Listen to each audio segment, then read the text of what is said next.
mhlambe emhlonishwa ake njengomkhandlu nina wakwaNongoma luthini uhlelo lweni ngabantu abangomama nabangobaba ekuletheni amathuba omsebenzi ngoba sikhuluma ngokuthi nje kuvuleka amathuba omsebenzi ungathola ukuthi abantu banokukhuluma ukuthi ngathi abantu abasha ba recognizewa kakhulu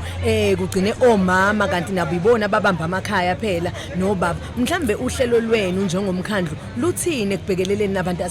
asebakhulile ngokwemisebenzi lokhu kungezinye zezinto esithi masihleli njalo sizibheke sizibuke ukuthi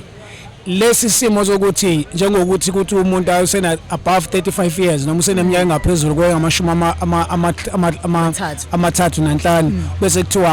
akasakwazi ukuqhasha noma amathuba avelayo bona bashiwe ngaphandle baba marginalized kodwa thina njengomkhandlu kwaNongoma siye sakuhlalela kho sakubuka saze sithi ngoba nathi sisuke emakhaya siyazi ukuthi obani abantu ababheka emakhaya yibo labo mama banemndeni engaphezulu ka 35 years